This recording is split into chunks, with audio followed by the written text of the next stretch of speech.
September 3rd, 2014, Whitehall. It was supposed to be a triumph, a contract signing, a clean political victory, a promise that the British Army was finally stepping into the future. General Dynamics UK signed a fixed price deal with the British Ministry of Defence, £5.5 billion, 589 tracked reconnaissance vehicles, a new digital backbone for the British Army. The press release called it a generational leap. The engineers called it ambitious. The soldiers who would one day climb inside it called it nothing at all, because they had never heard of it. They would hear of it eventually. They would hear it through the ringing in their ears. Because 11 years later, on November 22nd, 2025, roughly 30 soldiers from the Household Cavalry and the Royal Lancers would stagger out of these same vehicles on Salisbury Plain, vomiting, shaking uncontrollably, their hearing damaged after 10 to 15 hours of exposure. And this would happen just 16 days after the Ministry of Defence officially declared the Ajax program fully operational. 16 days. Between that contract signing and that Salisbury Plain exercise sits one of the most expensive, most controversial, most physically injurious military procurement stories in modern British history. A program that grew to £6.3 billion. A program that fell 8 years behind schedule. A program that was measured emitting 117 decibels inside the crew cabin, roughly 1,000 times the legal sound intensity limit. A program that made its own soldiers sick. And somehow, despite everything, it is still rolling forward. This is the story of Ajax, the cursed tank. Britain could not kill, could not fix, and could not admit was broken until the broken part was the soldiers themselves. Let us go back to the beginning. Before the scandals, before the parliamentary inquiries, before the hearing tests, the requirement was real. By the late 2000s, the British Army's reconnaissance fleet was ancient. The scimitar light tank it relied on dated from the 1970s, a Cold War relic, thin aluminum armor, a 30mm gun that had once been adequate against Warsaw Pact infantry, but was now outclassed by almost every modern threat. The Army needed a replacement, something that could scout ahead of heavy armor, something that could survive contact with enemy mechanized forces, something that could send back real-time intelligence through encrypted digital networks and fight its way out if everything went wrong. In March 2010, General Dynamics UK won the competition. They beat BAE Systems and its well-regarded CV-90. The winning design was based on the ASCOD II chassis, an Austro-Spanish platform originally built for the Spanish Pizarro and Austrian Uhlen infantry fighting vehicles. The Ministry of Defence liked it because, according to official assessments, it offered growth potential to 42 tons, with only minor component upgrades. Those words should have sounded like confidence. Instead, they became the first warning sign: growth potential. That phrase would hang over everything that followed. The full manufacturing contract was signed on September 3rd, 2014. £5.522 billion, fixed price. That meant any cost overruns would fall on General Dynamics, not the taxpayer. The vehicle was renamed from Scout SV to Ajax on September 15, 2015. The original in-service date, according to the National Audit Office, was 2017. Now look closely at what the contract promised. 589 vehicles across 6 variants. 245 Ajax turreted reconnaissance vehicles with the 40mm cannon. 112 Athena command and control vehicles. 93 Ares protected mobility carriers. 51 Argus engineer reconnaissance vehicles. 50 Apollo armored repair vehicles. 38 Atlas recovery vehicles. A complete family, every role, every variant. Built at General Dynamics Land Systems, UK's 57-acre site in Pentrabach, Merthyr Tydfil, South Wales. More than 4,100 British jobs. More than 230 suppliers across the United Kingdom. On paper, the specifications looked formidable. 38 tons baseline weight, 42 tons maximum, 7.62 meter long, 3.35 meter wide, 3 crew, an MTU 8 V19 diesel engine producing 600 kilowatt, roughly 816 horsepower, top road speed around 70 km per hour, range approximately 500 km. And then came the weapon, the signature of Ajax, the CT-40 cannon. The CT-40 was not a conventional cannon. It fired case telescoped ammunition, meaning the projectile sat fully inside the propellant case instead of protruding from the front. That made the round dramatically shorter, which allowed a much more compact turret design. The recoil was just 50mm or 2-inch. The weapon fired at 200 rounds per minute compared to 90 for the older Rawdon cannon it replaced. It elevated to plus 80 degree, useful against drones and helicopters. Its ammunition suite included tungsten penetrator rounds, capable of defeating 140mm of armor at 1,500 meter. It included programmable airburst shells with a 125-meter fragmentation footprint. And in 2025, it gained a kinetic airburst round specifically adopted for anti-drone work. Paired with that weapon was a sensor suite that, on specification alone, was arguably among the most advanced in NATO. The commander had a Thales Orion panoramic sight with a staring array thermal imager and laser designator. The gunner had a stabilized Thales daylight sight from Glasgow. The vehicle carried a Thales Acusonic acoustic shot detection system with 3 hull-mounted sensors that could detect supersonic rounds within 50 meter in under half a second. All of it was tied into a 20 gigabit per second Ethernet backbone, capacity for 6 terabytes of sensor data per mission. On paper, it was brilliant, but inside the crew cabin, a different story was already taking shape, and the first warnings came early, very early. According to documentation later unearthed by the independent review process, General Dynamics UK issued an internal safety notice about external Ajax noise in 2014, the same year the main contract was signed. A second internal notice about internal cabin noise followed in 2016. These were warnings about the very problems that would later injure soldiers. They were internal, and they went nowhere.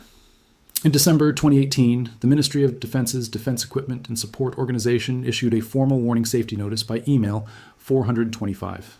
It flagged vibration risk and called for a design upgrade.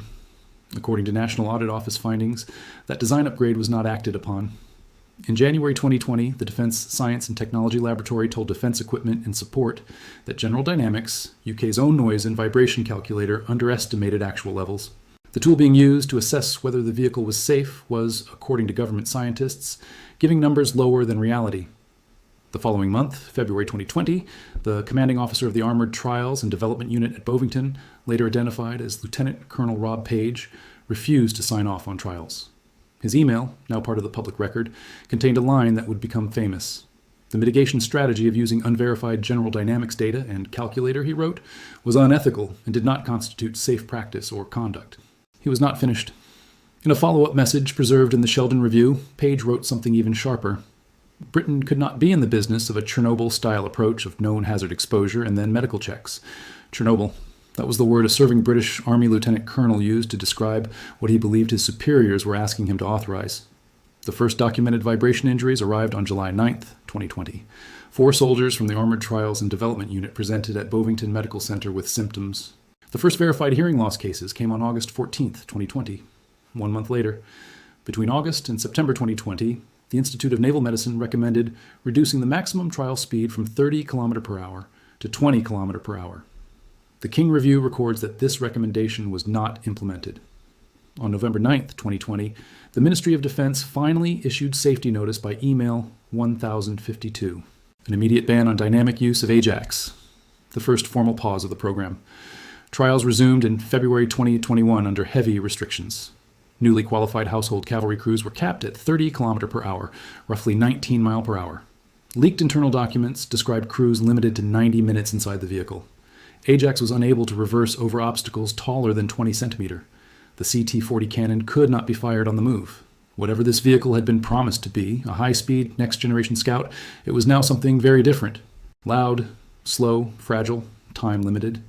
A disappointment wearing the armor of a revolution. On June 25th, 2021, safety notice by email 119 triggered a second full stop. Trials halted even at the independent Millbrook Proving Ground. The Ministry of Defense now commissioned an independent review, published on December 15th, 2021. The Health, Safety, and Environmental Protection. Ajax Noise and Vibration Review, led by David King, contained the number that defined the scandal. Maximum noise levels on Ajax platforms, the report recorded at paragraph 71, had consistently been in the region of 117 decibels against a United Kingdom legal exposure limit value of 87 decibels. Because decibels are logarithmic, that gap was roughly 1,000 times the legal sound intensity ceiling.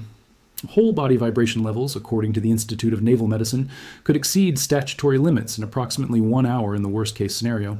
And then came the human cost. Of 310 personnel exposed to Ajax noise and vibration, 238 returned to duty with no health impact. 17 remained under specialist outpatient care for hearing. 4 had been medically discharged. 11 were recommended for long-term noise exposure restrictions. 40 declined or did not attend assessment. The symptoms were cataloged across the King Review, later litigation filings, and media testimony. Noise induced hearing loss, tinnitus, swollen ankles and joints, headaches, dizziness, balance problems, hand-arm vibration, with 45 soldiers referred for specialist assessment, whole body vibration, involuntary tremors, motion sickness, vomiting. Rob Page himself later told the Times podcast The Story in December 2025 that he had lost roughly 20% of his own hearing during his command at the Armored Trials and Development Unit. The officer who tried to stop the trials paid for that attempt with his own hearing. On December 15, 2021, Procurement Minister Jeremy Quinn told the House of Commons he was horrified. The report, he said, laid bare a deep malaise, cultural in nature, resulting in systemic failures across organizations. What followed was 4 overlapping inquiries. The National Audit Office report HC 1142, published on March 11, 2022, contained the line the program could never outrun. Comptroller and Auditor General Gareth Davies stated that the Ministry of Defence and General Dynamics Land Systems UK's approach was flawed from the start. They did not fully understand the scale or complexity of the Ajax program, and a series of failures had led to delays and unresolved safety issues. The Public Accounts Committee's 7th report of 2022 to 2023, published on June 6, 2022, was blunter. Chair Dame Meg Hillier stated that the Ministry of Defence had made fundamental mistakes in its planning and management of this project. The Ajax tanks program, she said, had been deeply flawed from the outset. The report itself recorded that the department acknowledged it had injured some soldiers, which it rightly described as unforgivable. But the most damning document was the Sheldon Review, the report of the Armored Cavalry Program. Lessons Learned Review was commissioned from Clive Sheldon King's Council in May 2022 and published unredacted on June 15, 2023. Sheldon interviewed approximately 70 people. He reviewed tens of thousands of pages. He made 24 recommendations. His central judgment cut deep. A number of errors of judgment were made at various points. An optimism bias infected some of the thinking of senior individuals working on the program. The failures, he concluded, were systemic and institutional. He found that Ajax had run through 5 different senior responsible owners between 2010 and 2021. None of them was full-time until October 2021. Reporting to Parliament, he said, had at times been lacking, unclear, or overly optimistic, and the cultural diagnosis became the legacy nobody could easily explain away. From a cultural perspective, the King Review had stated that the Army did not believe it was potentially causing harm to people, especially from vibration, because it was tacitly expected that soldiers could and should endure such issues within the acquisition system. The report continued with an even harder sentence. Safety was not viewed as an equal partner to cost, schedule, and military capability. Lord West of Spithead, the former First Sea Lord, was typically direct. The Ajax program, he said in December 2022, no matter how much one dresses it up, had been a complete and utter disaster. So what did General Dynamics actually do to fix it? Engineering investigation traced the noise and vibration origins to 4 broad areas: the track, suspension, and running gear interface, particularly sprocket geometry and track tension, the engine and its mountings, build quality issues in cabling, bonding, and welds that compounded both electromagnetic interference and structure-borne vibration. And critically, the integration of the Bowman Combat M2 radio headsets, which according to Royal United Services Institute analysis, effectively amplified engine noise directly into crew ears. The remediation package included improving overall Ajax build quality, reviewing and amending build tolerances for seats and control handles, changing seat structures for greater vibration attenuation, improving track tensioning procedures, redesigning seat mounts with additional cushioning, modifying damping on the hand controllers. User validation trials were completed in late 2022. Reliability growth trials started in January 2023 at Bovington with 9 vehicles across the 6 variants. On February 22, 2023, Defense Secretary Ben Wallace stood at Bovington and told reporters they believed the remedies were in place. Yet, he was confident, he said, that they had turned the corner. By June 2023, the vehicles had covered 6,600 kilometers. By initial operating capability in November 2025, the fleet had driven more than 42,000 kilometers and fired more than 20,000 rounds from the CT-40 cannon. A deeper redesign, Ajax II, was already in the pipeline. Lieutenant General Annabelle Riley told the Public Accounts Committee that industry had been working very hard on activities enabling modification, including composite rubber tracks and automatic track tensioners. Replacing steel track links with composite rubber, especially on hard surfaces, significantly reduces structure-borne vibration. Initial operating capability was declared on November 6, 2025. It had been achieved in September by the Household Cavalry Regiment at Bulford, Wiltshire, with a deployable squadron of 27 vehicles. At the press event, Minister Luke Pollard called Ajax the most advanced medium-weight armored fighting vehicle on the planet. As a minister, he added, he would not be putting it into service if he had any doubts about its safety. And then came one of those moments that history writes with a cruel hand. The program won Mega Project of the Year at the Global Project Controls Expo Awards on November 4th, 2 days before initial operating capability. Then Salisbury Plain happened on November 22nd, 2025. Roughly 30 soldiers from the Household Cavalry and Royal Lancers reported vomiting, uncontrollable shaking, and noise-related symptoms after 10 to 15 hours inside Ajax vehicles during a training exercise. 61 vehicles had been involved. 23 were linked to injuries. On November 25th, Pollard issued an electronic safety notice pausing all Ajax training and exercising. On November 26th, his written common statement effectively withdrew initial operating capability. He noted pointedly that before initial operating capability, he had asked for and had been given assurances in writing by senior Ministry of Defense personnel that the system was safe.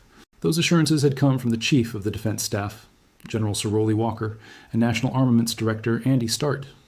Shadow Defense Secretary James Cartledge told the Commons he was furious that similar assurances given to him while he was Procurement Minister had turned out to be false. 16 days. From the most advanced medium-weight armored fighting vehicle on the planet to an electronic safety notice pausing operations. 16 days. Now, place Ajax in context. Germany's Puma infantry fighting vehicle, produced by Rheinmetall and Krauss-Maffei-Wegmann, is probably the closest NATO analog. A 31.5-ton tracked vehicle with a 30mm cannon and spike missiles. Unit cost roughly $17 million. In December 2022, all 18 Pumas of Panzer Grenadier Battalion 112, the unit preparing for NATO's Very High Readiness Joint Task Force, broke down within 2 weeks at Bergen training area. Germany suspended procurement of the second lot. Defense News summed it up brutally. Germany saw Puma combat vehicles as great, but too iffy for war.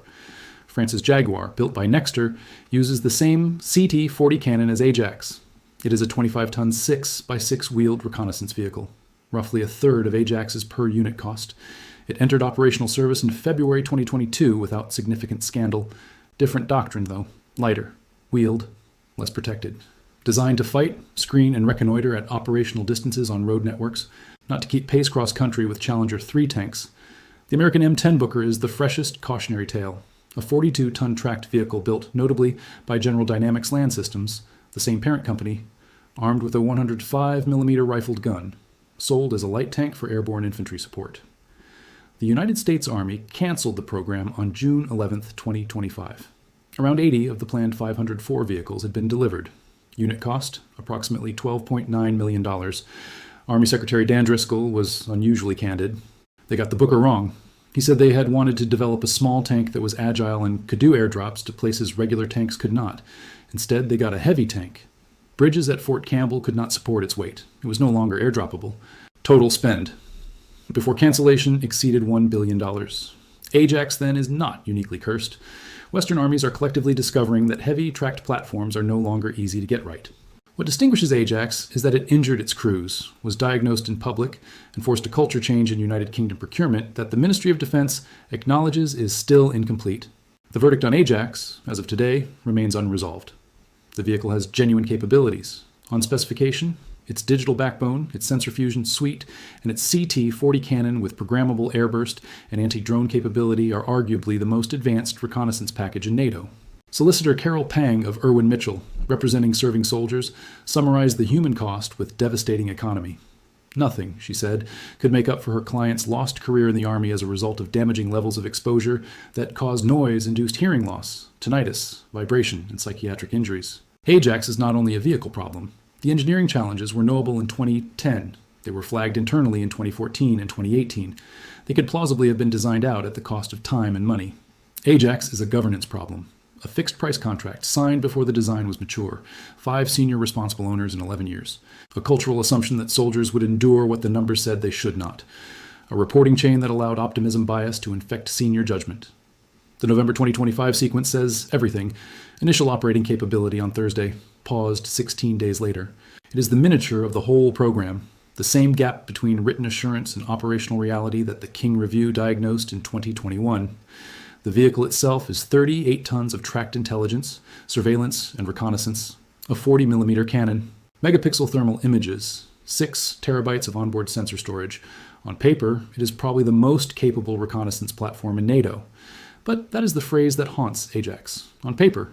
Whether the Ministry of Defense can turn that paper capability into soldiers doing their jobs without losing their hearing is the question the next 2 years, and any eventual Ajax II will answer. The cursed tank rolled into service in November 2025. 16 days later, it rolled back out.